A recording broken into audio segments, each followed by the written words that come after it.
I built in silence and then filled with meaning.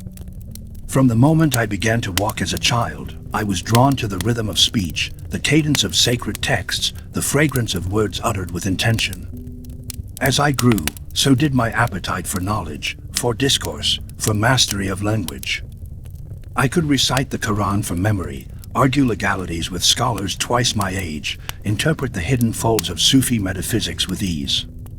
My father had been a man of learning, and I was expected to walk the same path, but I didn't just walk it. I ran, devoured it, made it mine. By the time I reached manhood, people referred to me not only as a scholar, but as a lighthouse of wisdom. I stood tall upon the shore of thought, sending out beams for others to navigate by. The halls I walked echoed with the sound of footsteps trailing after mine, students, seekers, scribes, all hoping for a drop from the fountain I had drawn from. I gave freely. My words flowed, unhurried but ceaseless. I spoke of justice, of divine mercy, of the trials of the soul and the hidden meanings of revelation. And they listened, eyes fixed on my lips, hearts thudding softly in their chests, soaking in every phrase. When I paused, they leaned closer. When I concluded, they bowed their heads with reverence. I was their guide, their teacher, their voice of truth. Yet, in the quiet spaces between my sentences, something else stirred. A silence that I could not name. At first, I dismissed it as the fatigue of responsibility. A scholar's weariness, perhaps, from carrying too many questions on his shoulders and offering too few of his own. But the ceiling grew. It was not exhaustion, it was dislocation. A subtle slipping away from myself, as if the more I spoke, the less I was heard by the one who mattered most, the witness within. The hollowing came gradually, like a well slowly drying out while the bucket continues to draw water. I began to feel like an actor reciting lines on a stage whose set was crumbling behind him. I could describe the beloved with metaphors that brought men to tears, but I no longer felt that deep throb of love in my own breast. I could lecture on the unity of all things, but inwardly I felt fragmented. There was no flaw in my delivery, my voice still held its usual resonance, my arguments remained sharp, but behind it all, a question began to whisper. What if this river of speech I have built is a wall rather than a bridge? What if, in teaching others to seek, I had forgotten to continue seeking myself? Late into the night, after my students had returned to their homes and the lamps in the madrasa had been extinguished, I would sit alone in the garden beneath a sky too immense for thought. The stars above me shimmered with secrets they refused to tell. And there, in the hush of the earth's breathing, I began to sense something else, something not born of reason or scripture. It wasn't a thought, or a memory, or even a feeling. It was a presence, faint and nameless. It waited. It did not urge, did not explain. It simply was. And the more I sat in its company, the more it began to grow. At first, I feared it. What was this void that opened inside me the moment my tongue fell silent? What was this unknown that rose from the soil of stillness? I had spent my life trying to bring the light of certainty to others. But now I was faced with something that could not be spoken of. Something that refused to be named. And in my soul, a new question bloomed. What if the greatest truths are not found in words, but in what lies beyond them? I began to listen, not with my ears, but with the ache in my chest, with the stillness of breath held between moments. And there, I heard it. A voice, but not like any voice I had ever known. It did not come from outside, and it used no tongue. It did not address me with syllables. It did not reason or instruct. It merely was. A vibration, a whisper in the marrow of my being. I could not tell if it came from the earth or from the sky, or from the space between heartbeats. The more I tried to grasp it, the further it retreated. But the more I surrendered, simply allowed myself to be with it, the clearer it became. It spoke of nothing. It offered no answers. But it brought with it a strange comfort, a sense of being held, watched, known. I began to understand. It had always been there. beneath the din of my lectures, beneath the applause, the accolades, the lines of students with their ink-stained fingers and hopeful questions. It had been waiting in the quiet moments I dismissed as empty, waiting for me to finally stop speaking long enough to hear. I had lived so much of my life building a cathedral of words. But this voice, this voiceless voice, showed me that the divine is not trapped within the pages of books or the loops of logic. It is in the silence that breathes between verses, in the stillness that lives behind the eyes of a stranger, in the tender gaze of a mother, in the final breath of a dying man. It is the presence that watches, waits, and never forces itself into sound. I didn't yet know what to call it. Some might say it was God. Others might say the soul. But I knew this: it did not care for labels. It was real, it was vast, and it had begun to awaken me in a way that no sermon ever had. For all my life, I had been a man of many words. But now, I began to suspect that the truth I had always searched for dwelled in the spaces I had always overlooked. And I, Rumi, who had lived by the voice of language, had finally begun to hear the voice that didn't use words. He came into my life like the breath of a wind I hadn't known I'd been holding. Not with ceremony or caution, but with the kind of presence that does not announce itself yet changes everything it touches. Shams of Tabriz. That was the name he offered, though his essence defied the narrow vessel of letters. He was not dressed like a scholar, nor did he carry the posture of someone seeking approval or comfort. His clothes bore the dust of the road, his eyes the ache of 1,000 nights spent awake in prayer or wandering beneath the stars. He was no one, and yet something in me rose to meet him as though he were the very voice I had been waiting to hear. The unspoken companion of my silence. The first time I saw him, I was seated beneath the vaulted archways of the madrasa, surrounded by my usual circle of eager disciples, the midday light filtering through the lattice of stone, dust dancing like gold. I had been speaking on divine unity, a lecture that should have felt as familiar as breath, but even as the words flowed from me, I felt that now familiar echo of emptiness beneath them. A hollowness that the words could not fill, no matter how carefully they were strung. And then he stepped into the courtyard like he belonged to no place and every place at once. His shadow fell across the mosaic tiles as though time itself paused to witness his arrival. I remember the stillness he carried, not a forced composure, not the silence of restraint, but a deep-rooted quiet that seemed to radiate from within him. He did not rush forward. He did not bow. He looked directly at me, and in that look, I felt every illusion I had built about myself tremble. There was no disrespect in his gaze, only complete presence. I had spent my life being revered, seen with admiration, with deference, even with envy. But no one had ever seen me like that. Not the man I appeared to be, but the one I was beneath the names, the knowledge, the public form. His eyes, dark as ink and alive with fire, read something in me I had not yet dared to read myself. He spoke. One question. Simple, piercing. Rumi, he said, who is greater, Muhammad the Prophet or Bayezid Bastami? The words echoed off the stone, and the courtyard fell so quiet that the rustling of birds overhead became thunder. My students stiffened. Some glanced at one another, confused or scandalized. Such a question was dangerous. Blasphemous, perhaps. And yet I felt no insult. Only the weight of a key being placed before me. I answered, slowly, thoughtfully, the Prophet, of course. For he said, we have not known you as you deserve to be known, whereas Bayezid declared, glory be to me. The Prophet's cup was infinitely deeper, yet remained humble. Bayezid was intoxicated with but a single sip. Shams smiled, not with smugness but with a kind of relief. As though he had been waiting years for someone to respond that way. Then, without another word, he sat beside me. As if he belonged there. As if he had always been meant to sit at that exact spot in that exact moment. Something strange happened then. An invisible veil dropped between me and the rest of the world. My students' presence, the books around me, even the architecture that I had so often admired, all of it faded into a kind of peripheral hum. All that existed, truly, was this man beside me and the vast silence that began to pulse between us. After that moment, we were almost inseparable. Not out of arrangement or obligation, but because the gravity between us was greater than either of us could explain.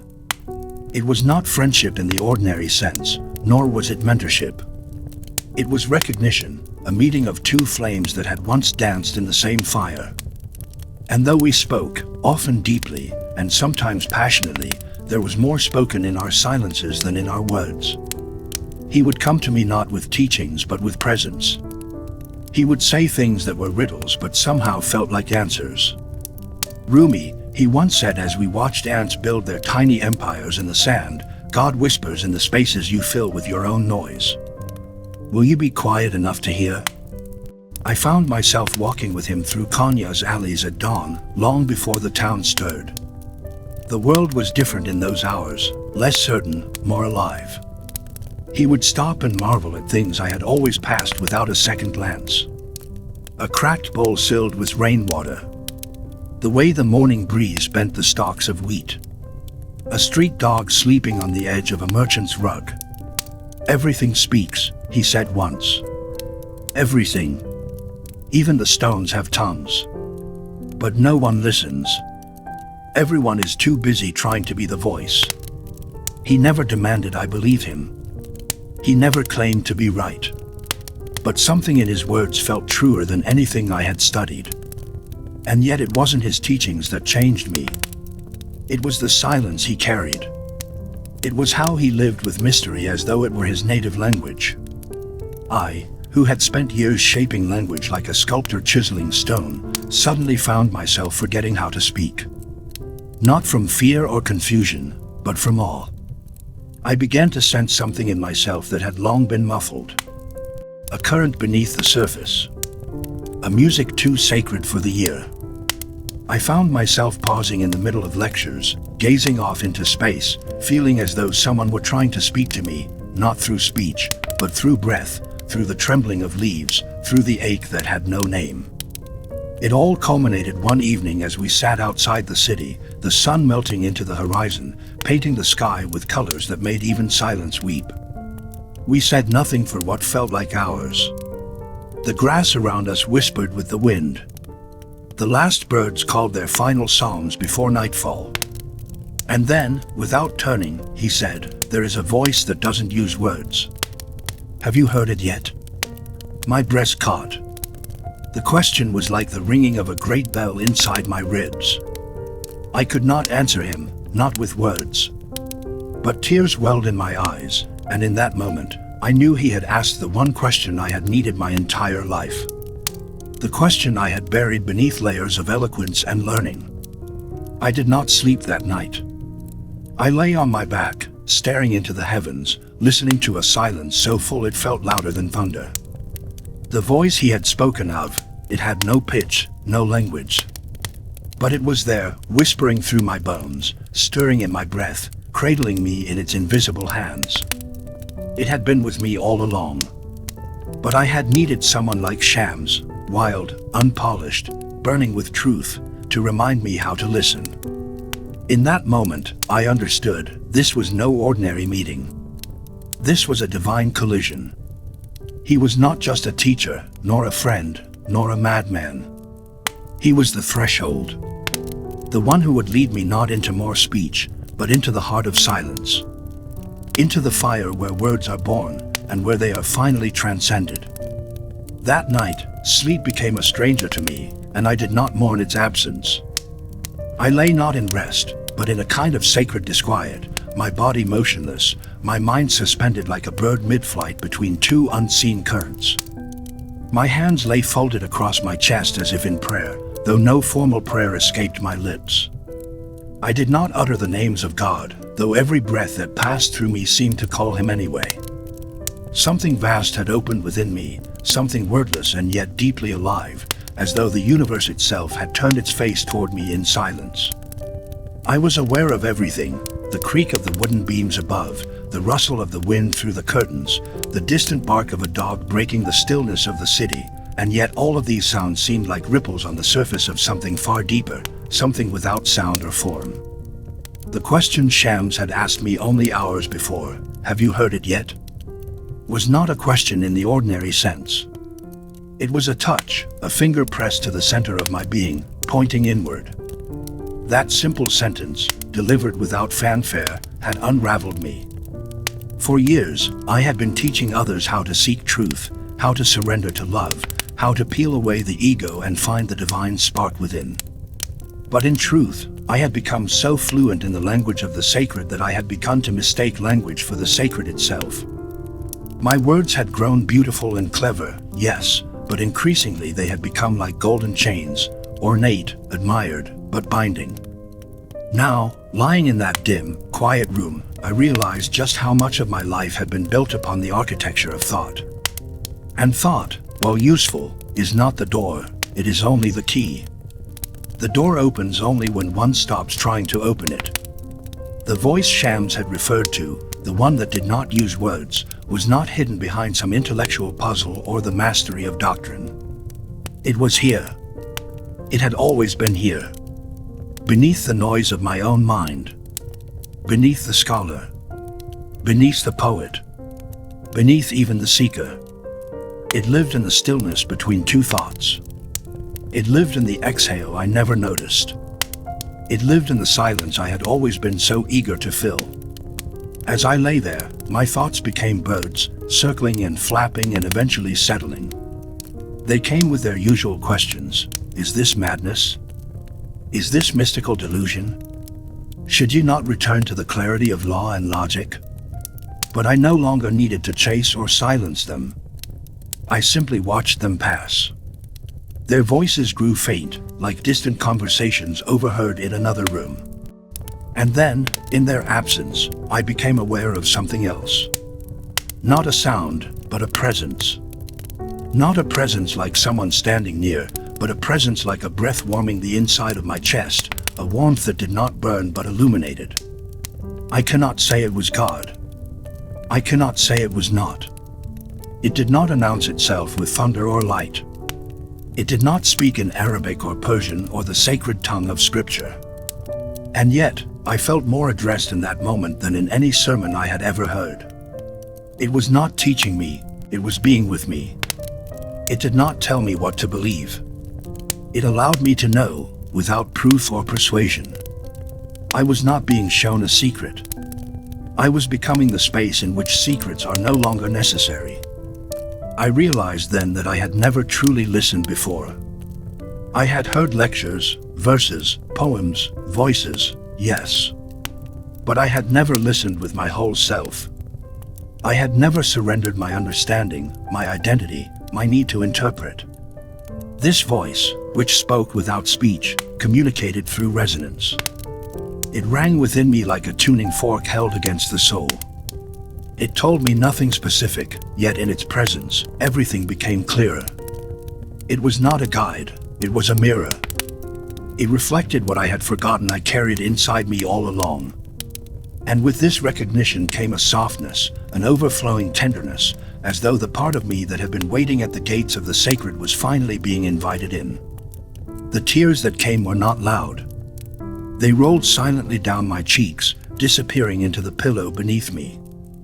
I was not weeping because I was sad or even overwhelmed. I was weeping because the truth had come, not with drama or instruction, but with love. Pure, wordless love. A love that did not demand devotion, but invited it. A love that had no object and no end. A love that had been patient through years of noise and distraction, waiting until I was quiet enough to receive it. Hours passed, though I lost all sense of time. The night wrapped around me like a mother's cloak, and I let myself be held. I did not need to move. I did not need to decide. I did not even need to understand. I simply was. And in that state, I understood more than I ever had. Not in the mind, but in the marrow. I saw the flaw in how I had worshipped the surface of things, praised the form and forgotten the silence that gives it meaning. I saw how often I had mistaken eloquence for insight, applause for truth, knowledge for wisdom. The voice undid those knots without condemnation. It showed me gently, as a friend would, what I had become, and what I still could be. By the time the first gray light of morning began to stretch across the floor, I felt as though I had returned from a pilgrimage that had taken me not across land, but across the landscape of my own being. The world looked different. Not because the world had changed, but because my gaze had. I heard the call to prayer not as a duty, but as an answer. A reply to the voice I now knew I carried within me.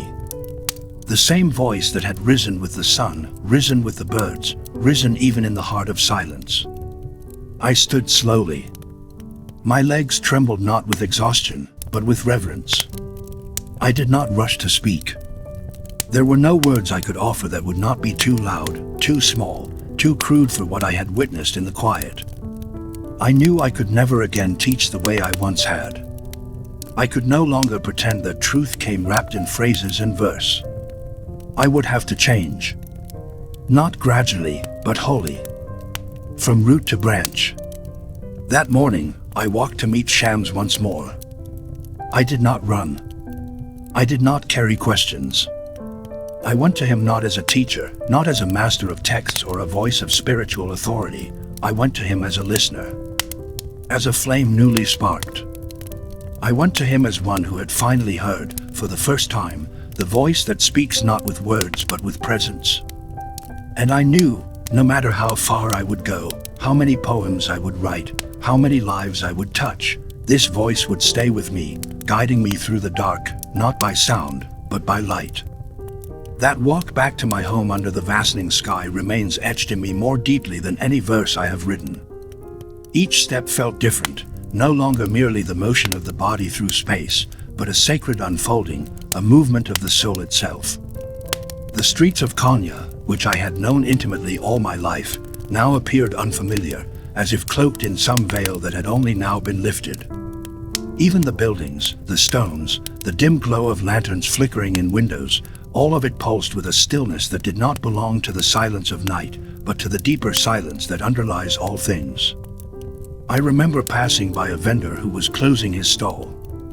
He looked up and nodded at me as he folded a rough cloth over his unsold figs, and for the briefest moment, our eyes met. In that glance, I saw not just a man tired from the day's labor, but something shining behind his weariness, a presence, a light. I had seen this man countless times before. We had exchanged greetings, the kind of polite murmurs that people trade without truly offering themselves. But tonight, there was no veil. I did not see him with the eyes of position or role. I saw him as part of the great current I had only just begun to recognize. He, too, was being spoken through by that voiceless voice, even if he did not know it. Even if I hadn't known it until now.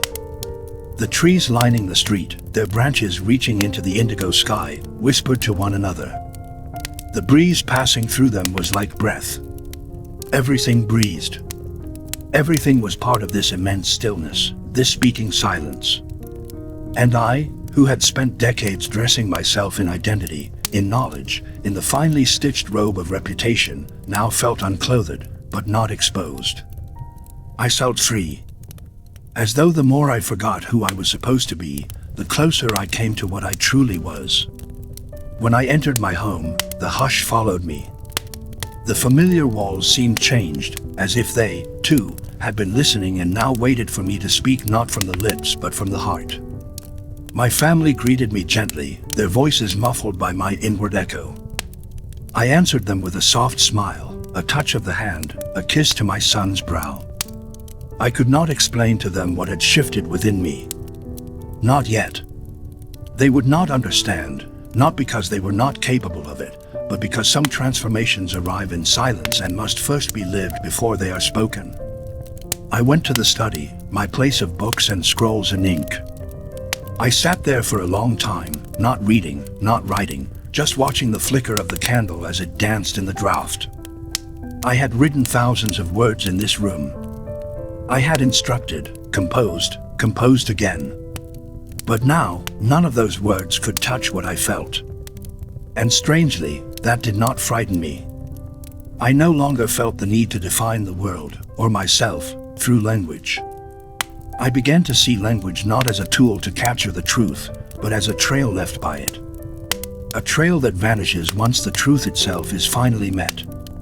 Sham's words had struck something ancient in me, something buried beneath years of recitation, beneath the applause of students, beneath even my most sincere devotions. Words are the fingerprints of silence, he had said. But most people see only the prints and forget the hand. That phrase turned over in me like a smooth stone held in the palm of the soul. I saw then that all my learning had been like collecting the footprints of a beloved, hoping they would be enough to bring me to his embrace. But the footprints, however sacred, are not the presence. The poem is not the rose. The scripture is not the divine. They point, they shimmer, they sing, but the real encounter happens when all pointing ends, and one finally arrives. I let the candle burn itself low. I watched its wax melt slowly down the brass holder, forming uneven ridges, small silent rivers of surrender. And I thought, even the candle listens. It offers its body to the flame without resistance, and in doing so, it gives light. That was the truth of Shams. He was a man who had offered his entire self to the fire. And the light that shone from him was not his, it was the light of what he had let burn within him. It was the light of having nothing left to defend. No name to preserve. No knowledge to protect. Only the truth, living raw and wild through him. I rose before dawn, without needing to wake. My body, like the candle, responded not to habit but to invitation. I made my ablution slowly, not with the rigor of law but with the tenderness of love. Each splash of water against my skin was a reminder. I was washing away more than dust. I was preparing myself to meet the world again, newly born. I prayed not with formula, but with breath. I no longer begged to be heard. I listened. I did not ask God for guidance. I offered myself to be guided. And in the silence that followed, I felt it again, that vast, soundless voice, like light pouring through a wall I could no longer see. Afterward, I sat on the rooftop. The stars were still visible, faintly clinging to the night's last breath. And then, slowly, the sky began to change. A violet blush at the edge of the earth. Then saffron, then gold.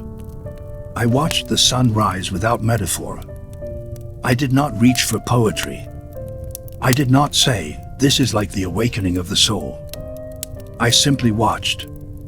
And that, I realized, was prayer in its purest form. To witness without comparison. To be present without agenda. To let the moment speak, not through my mind, but through itself. That morning, I did not return to my lectures. I walked again to the edge of the city, where I knew I would find him. Shams. My friend. My mirror. My undoing. And as I approached, I felt no need to speak. I did not prepare questions, nor answers. I brought nothing but myself, the self I was beginning to find beneath everything I had ever been. He looked up as I arrived, and this time he did not smile. He simply looked, and in his gaze, I saw a welcome that required no words. I sat beside him. The sun climbed slowly behind us, casting long shadows in front. We sat without talking for a long time. Two men, one silence. And in that silence, the voice spoke again. Not to my ears. Not to my thoughts. To the space between them. To the space I now knew as the doorway to everything. And I listened. I truly listened. The days that followed after that profound awakening unfolded slowly, each one peeling back yet another layer of my existence, revealing parts of myself I had never dared to face. This unraveling was not turbulent, but subtle and deliberate, like the gentle unraveling of a fine silk thread from a tightly woven tapestry. I moved through the world as if under a new spell, seeing through eyes that no longer belonged only to Rumi the scholar, Rumi the poet, or even Rumi the spiritual teacher. Instead, I was something else, less certain, more open. Like a traveler who has lost the map but gained a deeper sense of direction, I found myself walking a path that was at once terrifying and exhilarating. My daily rituals persisted outwardly unchanged. I still taught my students, recited the sacred verses, and sat in the courts of Konya to dispense wisdom, but inside, the rhythm was different. A quiet revolution was underway in the chambers of my heart. The voice that does not use words, the voice Shams spoke of, had taken up residence within me, and it demanded nothing but my attention. It was patient, relentless, and utterly transformative. I began to understand that all the knowledge I had gathered, all the verses I had mastered, were but traces, shadows cast by that silent voice. And now that I had glimpsed the source, I could never be content with the shadows alone. Shams was a constant enigma in this transformation. Sometimes he appeared like a wild gust of wind, sweeping through my life with unpredictable intensity, scattering the dust of complacency from my soul. Other times, he was the calm eye of the storm, sitting quietly beside me with an uncanny stillness that was more felt than seen. He never preached, never lectured. His teachings were lived moments, gestures, questions that seemed simple but pierced the armor of my assumptions. One afternoon, as we walked barefoot through a patch of wildflowers blooming beside the city walls, he stopped abruptly and plucked a single bloom. "Rumi," he said softly, "do you see this flower?" I nodded, feeling its delicate petals between my fingers. It speaks without words. It offers its beauty and scent without explanation. And yet, it is not silent. It sings the song of existence. His words struck a chord deep within me. I realized I had spent so long searching for meaning in grand speeches, in the majestic cadences of poetry, that I had overlooked the language of simple being, the language of the flower, the wind, the flowing water. I had mistaken the eloquence of words for the eloquence of life itself. There were days when this newfound awareness overwhelmed me. The voice within, that silent presence, would grow so loud that the cacophony of the world seemed unbearable. I would retreat into my chambers, closing the heavy wooden doors behind me, shutting out all sound except the quiet pounding of my own heart. I did not pray in the traditional sense. I did not seek to fill the silence with ritual or recitation. Instead, I surrendered to the silence, allowing it to wash over me like a vast ocean.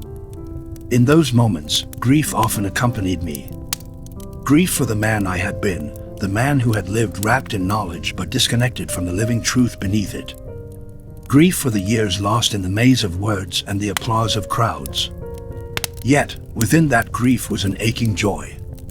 It was the paradox of spiritual birth, to be broken open, to be emptied, only to be filled anew with a light that defied description. I began to see that joy and sorrow were not opposites but two sides of the same sacred coin. To feel deeply, to embrace vulnerability, was to touch the very essence of the divine.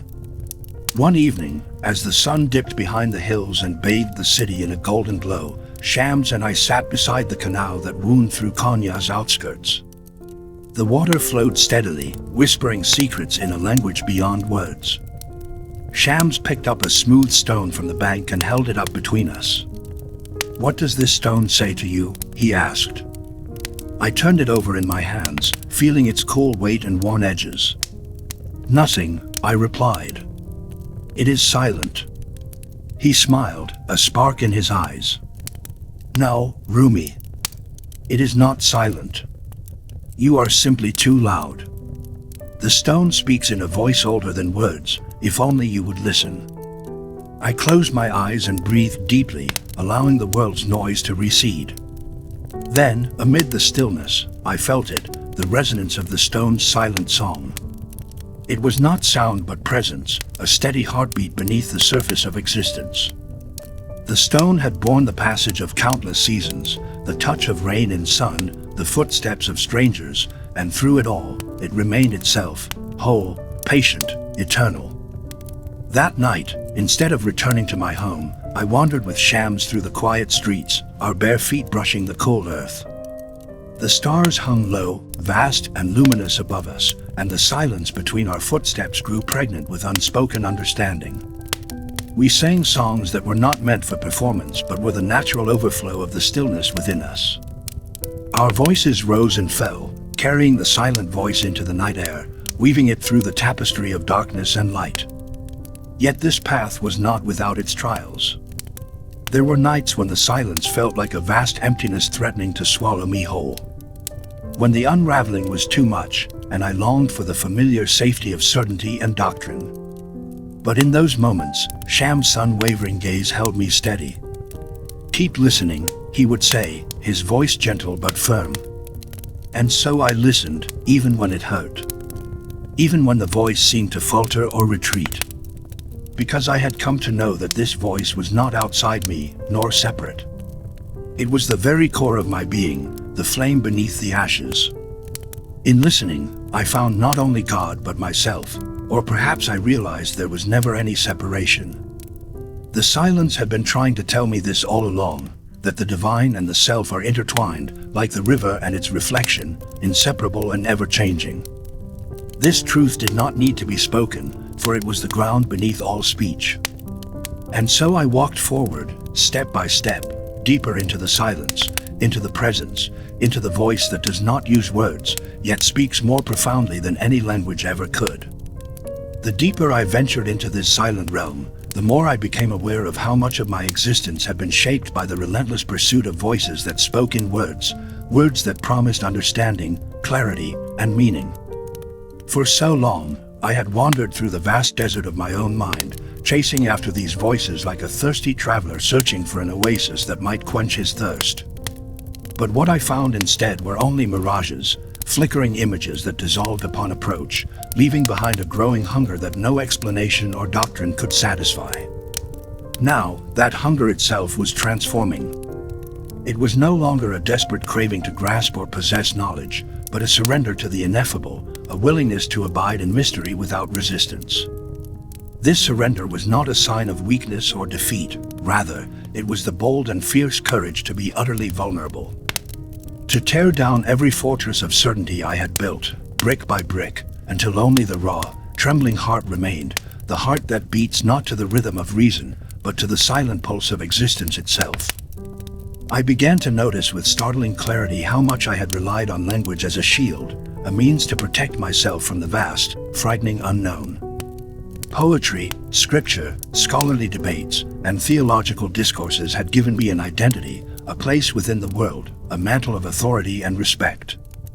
These were the tools with which I had carved a space in society, and yet, they also confined me within an invisible cage. The voice I now heard, the voice that does not rely on words, was like a wind that slipped through the bars of that cage, teasing, beckoning, reminding me that true freedom does not come from mastery or possession, but from surrender.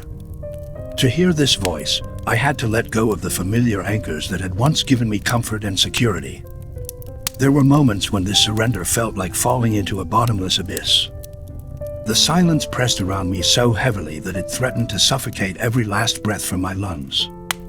The world I had known seemed to dissolve, leaving me naked before the vast unknown. Yet, in the darkest depths of that abyss, a light would flicker, small and fragile, yet infinitely enduring. It was the light of presence, the light of being fully seen and accepted without judgment or expectation.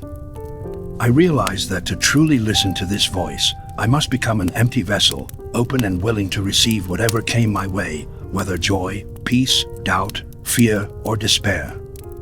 None of these experiences could be rejected or ignored. They were all part of the path, part of the unfolding. One afternoon, as the sun blazed high in the sky and the air shimmered with heat, I found myself beneath the generous shade of a fig tree. The world around me seemed to hold its breath, the scent of jasmine mingling with the earth, the gentle rustle of leaves stirred by a faint breeze. I closed my eyes, allowing the habitual noise of my mind to surface, plans, memories, anxieties, but instead of engaging, I simply observed them, like clouds drifting across the vast sky of awareness. And then, beyond those clouds, I perceived it again, the subtle, wordless voice. It was not a sound that could be heard with the ears, nor a message to be grasped by the intellect. It was a presence so profound and encompassing that it seemed to enfold the entire universe within a single breath. In that moment, all distinctions between self and other, past and future, disappeared, collapsing into an eternal now. Time lost its linearity, the boundaries dissolved. I became aware of a vast interconnectedness, an invisible web that wove together all things with threads of love and light. I understood then that this voice was never something outside myself to be found or attained. It had always been within me, hidden beneath layers of distraction, pride, and learned knowledge, beneath the ego's frantic desire to control and define. This was the voice of the soul, speaking in the pure language of silence, a language that cannot be reduced to syllables or letters but flows endlessly like a river, deep and inexhaustible. A tenderness arose within me, surprising and overwhelming. I felt not only compassion for myself but for all who lived deaf to this silent voice, caught in the endless clamor of words and distractions. How many spend their lives chasing shadows, mistaking noise for truth? How often do we forget to simply listen, to the breath that sustains us, to the heartbeat that anchors us, to the sacred spaces between thoughts where the deepest truths reside? I came to see that the path of listening is not a goal to be achieved but a lifelong commitment. There would be storms to endure, moments when the world's noise threatens to drown out the silence, when despair and confusion rise like turbulent seas. Yet, each time I returned to the stillness within, even if only for a brief instant, the voice was waiting, steady and patient, ready to guide me home. As twilight descended and the sky deepened into hues of violet and gold, I walked again to the sycamore tree where Shams awaited me. His eyes, reflecting the fading light, held the quiet depth of one who has heard the unspoken song of existence. We sat side by side in the encroaching darkness, two souls immersed in vast silence. And in that sacred stillness, the voice spoke once more, not through sound, but through a luminous presence that weaves all things together. I listened, and in that listening, I found the boundless freedom of simply being. The quietness that settled over my heart was no mere absence of sound. It became a living, breathing presence that accompanied me in every moment, unwavering in its patience and depth.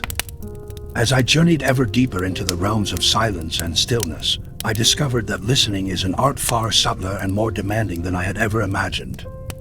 It was no longer enough simply to hear sounds or spoken words with my ears. I had to cultivate a listening that transcended the senses, a listening with the very core of my being, with the soul itself. This kind of listening required every fiber of my being to soften, to unclench, and to open wide, like a flower blooming slowly under the gentle caress of the sun. It was a discipline that surpassed all the lessons I had learned within the walls of my study or the rituals of my prayers. It was a surrender so complete that the act of listening became indistinguishable from the very act of being alive and awake. I recall vividly one afternoon when the sun filtered through the latticework of leaves overhead, casting dappled patches of light and shadow upon the earth beneath.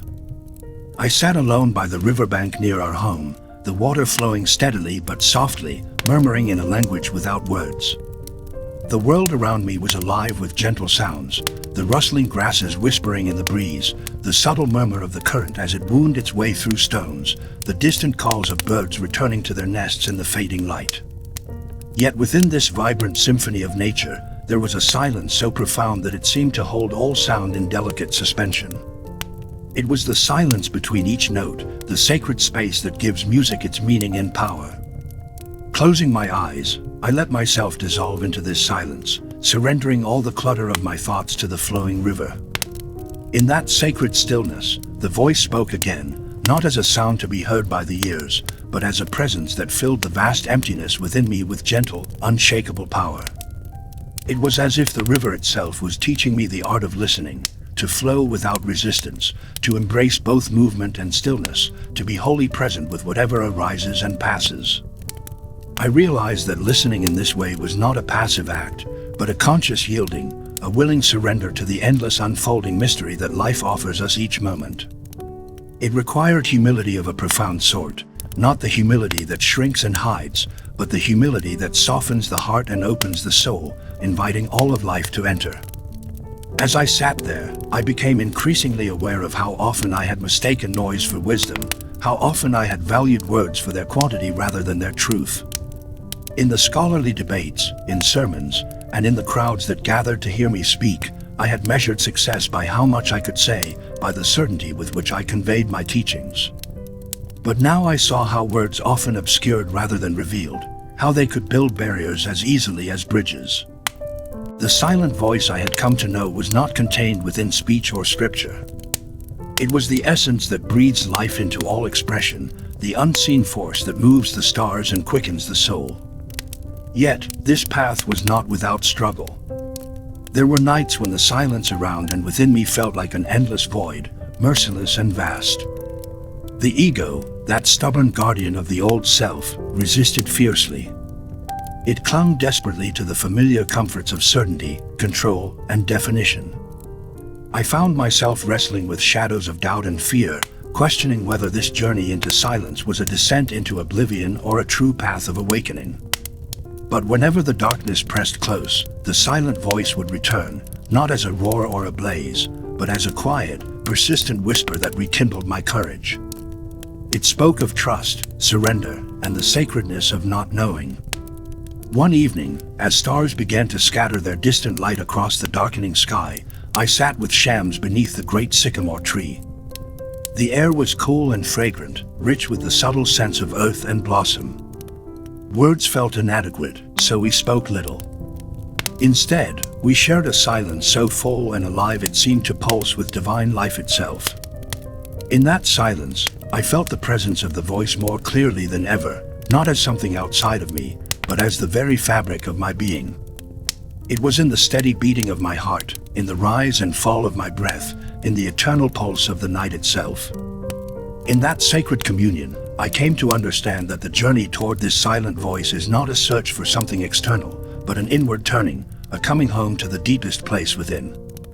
It is a path that leads beyond the grasp of the mind, beyond the distractions of the world, into the depths where the soul dwells in its purest, most unadorned form. In that place, listening and being become one. No longer is there separation between speaker and listener, no need for words to bridge the divide. The silence itself is the bridge, the sacred space where all things meet and are known without judgment, without explanation. As I rose to leave that night, the weight of this realization settled gently within me. The voice that does not use words was no longer a mysterious enigma but a living, breathing reality, a guide and a friend. It called me to walk with humility and grace, to listen with an open heart, and to dwell forever in the presence of the ineffable. And so, step by step, breath by breath, I continue onward, not toward a distant destination, but deeper and deeper into the sacred silence that sings eternally within. There came a time when the voice that did not use words became not merely a faint whisper in moments of solitude, but the very foundation upon which my life rested, the invisible current flowing through every fiber of my being. It was no longer a distant enigma to be pursued, nor a secret hidden behind sacred texts. Instead, it became the pulse of life itself, a living presence coursing through the mundane and the miraculous alike. This silent voice was never separate from the world around me. Rather, it was woven into the fabric of every moment, every breath, every glance exchanged in passing. The more I opened my heart to it, the more I realized that the entire cosmos was speaking this language, a language beyond words, beyond sound, a language that touched the soul directly, resonating deep within in a way no spoken syllable ever could. I remember vividly one particular morning as I wandered through the bustling streets of Konya. The city was alive with its usual clamor, merchants hawking their wares, the laughter and cries of children darting between crowded stalls, the rich mingling scents of fresh bread, fragrant spices, and the dry dust of the road. It was a symphony of sound and motion, chaos and order entwined in a daily dance. Yet, amidst this vibrant noise, I found myself not caught up in the clamor of words but listening deeply to the spaces between them, the silences threaded subtly through the chaos. It was as if the city itself breathed a secret message in those silent spaces, a song without lyrics, a truth felt rather than heard. In that moment, it became clear to me that the silent voice is not confined to the stillness of solitude but pulses at the very heart of life's ceaseless movement, in the interplay of sound and silence, presence and absence. This insight transformed everything I thought I knew about listening and being. I no longer sought the silent voice only in quiet seclusion or in moments of prayer. Instead, I began to carry that voice within me as a companion through the busiest marketplaces, the narrowest alleys, and the quietest courtyards. The voice demanded no absence of sound or distraction. It required only presence, a vigilant, tender presence within my own heart. It was a presence that allowed me to witness the world without judgment or separation, to perceive the divine spark flickering in every human face, in every fleeting gesture of kindness or sorrow. It was a voice that spoke of unity beyond division, love beyond form, and truth that transcended the boundaries of language and doctrine. Yet this path was far from easy. There were days when the noise of the world rose like a tempest, overwhelming my senses and drowning out the subtle whisper of that silent voice. The political disputes, the religious fervor, the endless debates and proclamations filled the air so thickly that I feared the voice might be lost forever in the clamor. Doubt crept in like a shadow, whispering that perhaps the silence I sought was only emptiness, that the voice was a figment born of yearning rather than reality. But whenever I turned inward, closing my eyes and breathing deeply, the voice returned, not in words, but as a radiant presence that suffused the hollow spaces within me with light. It reminded me gently but insistently that silence is not the absence of sound or meaning, but the fullness of being. That the voice beyond words is the essence from which all sounds and meanings arise and to which they ultimately return.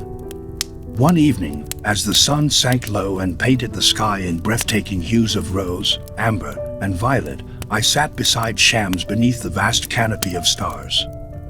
The air was cool and fragrant, heavy with the scent of blooming night flowers and rich earth. Around us, the world hushed in reverence to the coming night. Words felt utterly inadequate, so we spoke none. Instead, we shared a silence so dense, so charged with life, it seemed to pulse with the very heartbeat of creation itself. In that sacred silence, I felt the presence of the silent voice more vividly than ever, not as something separate or external, but as the very fabric of my own being. It was in the steady beating of my heart, in the rhythmic rise and fall of my breath, in the timeless pulse of the night that enfolded us. In this intimate communion, I came to understand more deeply than before that the journey toward this silent voice is not a quest for something distant or other, but an inward turning, a homecoming to the most hidden, most sacred place within ourselves.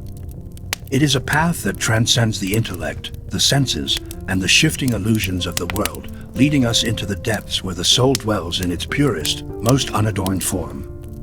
There, listening and being merged into one. No longer is there separation between speaker and listener, no need for words to build a bridge across a divide.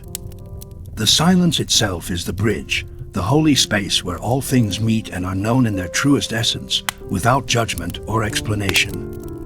As I rose to leave that night, the weight of this understanding settled gently yet irrevocably within me. The voice that does not use words was no longer a mystery or an abstraction, but a living, breathing reality, a steadfast guide and a dear friend. It called me to walk humbly, with grace and openness, to listen with a heart unguarded, and to dwell evermore in the presence of the ineffable. And so, step by step, breath by breath, I continue this sacred journey, not toward a distant destination or final revelation, but deeper and deeper into the boundless silence that sings eternally within. This silence is home. This silence is love. This silence is the voice without words, and it is the very essence of all that is. There came a moment so profound that it shifted the very ground beneath my feet, a moment when I understood that the silent voice, the voice that does not use words, was not merely a fleeting experience or an occasional glimpse of peace, but a full awakening, an unfolding of the soul's deepest truth. It was as if I had been wandering in a dense fog for years, lost among the familiar shapes and shadows of thought and belief, only to suddenly find the mist lifting and revealing an infinite landscape within, a vast, luminous expanse where light and silence intertwined. This inner landscape was not distant or separate from me. It was the innermost sanctuary of my being, the sacred and boundless space where all opposites dissolve, all contradictions harmonize, and the mysteries of existence converge into a single radiant presence. In this sanctuary, the silent voice spoke with a clarity so overwhelming, so pure, that words, the tools I had long trusted, felt clumsy, inadequate, and altogether too small. The language of that voice was beyond language, a pure communion of presence, a sacred dialogue between my finite heart and the infinite source from which all life flows. Dwelling in this awakening, I realized that the silent voice was not a possession to be captured or a prize to be won. It was not a fixed thing, but a living, flowing river of divine love and wisdom that moves eternally through the depths of being. It carried with it a patience so vast it could endure centuries, and a gentleness so soft it could soothe the most restless heart. This voice never commanded or demanded. It did not coerce, judge, or force. Instead, it invited with infinite kindness and grace. It beckoned me to lay down every armor I wore, the armor of fear, pride, and false certainty, and to surrender all the fragments of ego that sought to cage or define me. To listen to this voice was to enter a sacred dance of trust, a mysterious reciprocity between the finite and the infinite, where I was both humbled and exalted, broken and healed. I remember one golden afternoon as the sun poured its warm light over the gardens of Konya. I sat beneath the ancient olive tree, its rough bark a steady support against my back, the earth beneath me firm and grounding. Around me, life hummed quietly, the buzzing of bees gathering nectar, the gentle rustling of leaves stirred by a tender breeze, the distant murmur of voices in the marketplace weaving their endless tapestry of human stories. And yet, inside me was a stillness so profound it seemed to hold the entire cosmos in its embrace. Within that silence, the voice spoke, not in words, but in the subtle, sacred language of pure being. It whispered eternal truths that transcended time and space, revealing the delicate web of interconnectedness binding all life together, the sacred unity that lies beneath the veil of apparent diversity. I reflected deeply on the countless hours I had spent debating theology, composing poetry, and engaging with the learned scholars of my time. Though these endeavors held their own value, I saw now how they often kept me at arm's length from this living voice. They were stepping stones, necessary in one phase of the journey, yet insufficient to bring me fully home. True listening required a radical letting go, a loosening of the mind's tight grasp on certainty, on definition, on control. It demanded the humility of a child, open, curious, unguarded, willing to be shaped and reshaped by the mystery itself. The journey was not always smooth. There were times when the silent voice seemed faint, distant, even lost beneath the tumult of my own fears and doubts. In those moments, I clung to the memory of its presence, a beacon in the darkness, allowing its gentle light to guide me through the shadows. I learned that the voice often speaks clearest in the spaces between breaths, in the pauses where words dissolve and thoughts vanish into stillness. It is in these sacred intervals, these holy gaps, that the soul drinks deeply from the wellspring of truth, replenishing itself for the path ahead. One evening, as the sky ignited with the colors of sunset and the first stars began to pierce the twilight, I walked beside Shams through the quiet streets of Konya. The city was settling into its nightly rhythm, and the air was thick with the intoxicating scents of jasmine and distant hearth fires. We spoke little, for words felt pale and insufficient in the face of such sacredness.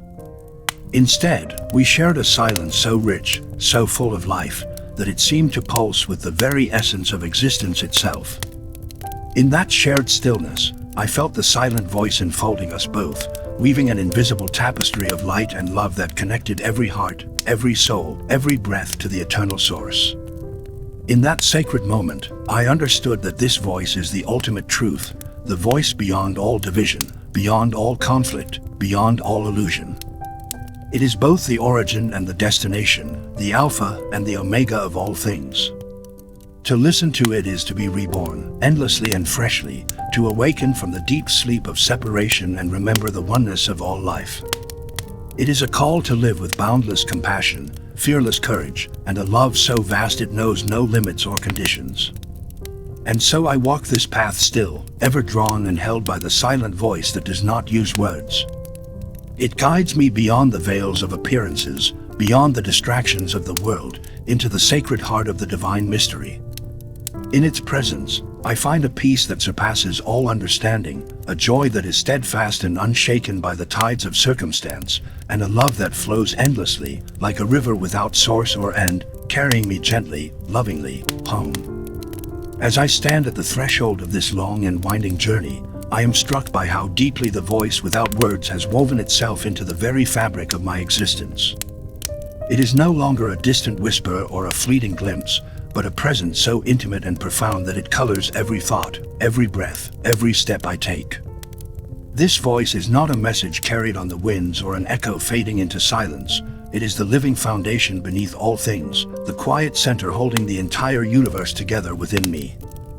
It does not speak through language or sound, but through the depths of my being, through the silent currents flowing beneath the surface of my awareness, casting subtle ripples that touch every fiber of my soul.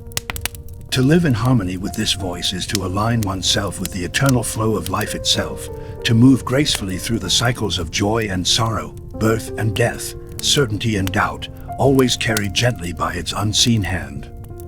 Through the years, I have come to understand that listening to this silent voice is not a goal to be attained or a prize to be won. It is a lifelong practice, an ongoing dance of presence and surrender. It demands a patience that goes beyond ordinary endurance, a steadfastness that remains unshaken even when the storms of life rage fierce and wild.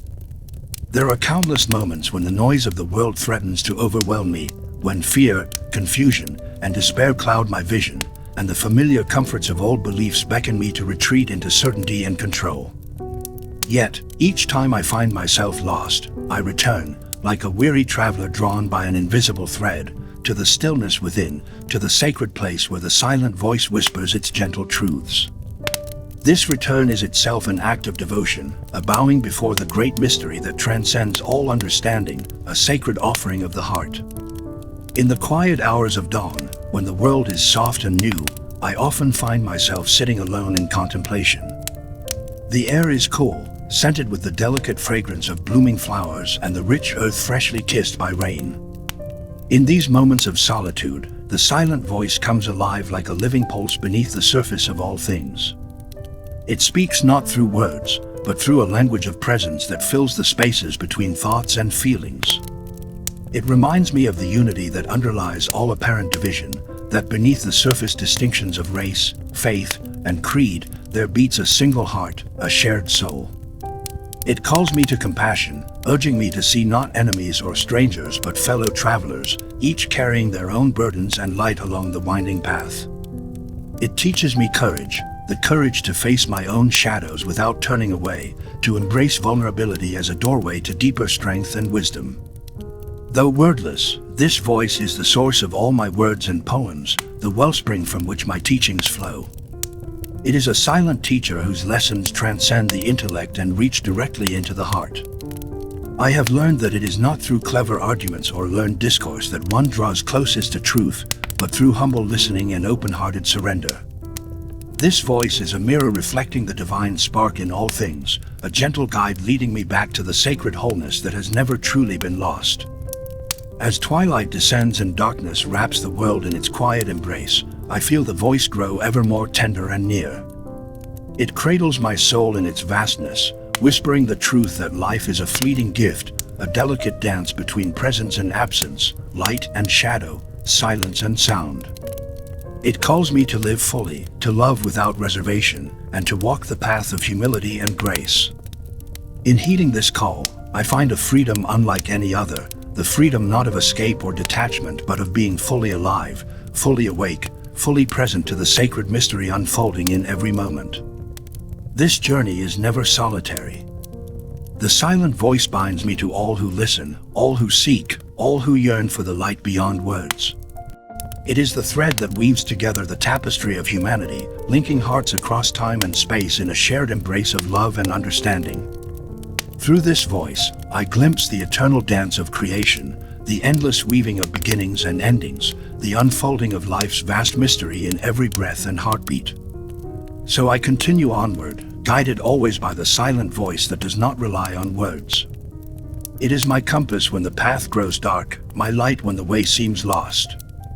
In its embrace, I find the courage to face the unknown, the peace to rest in uncertainty, and the love to embrace all that is, both within and beyond myself. Through this endless listening, I discover the deepest truth whispered beneath the noise, that we are not isolated beings wandering alone through the wilderness of existence, but reflections of one eternal source, forever held, forever loved, forever singing in the silent song of the universe.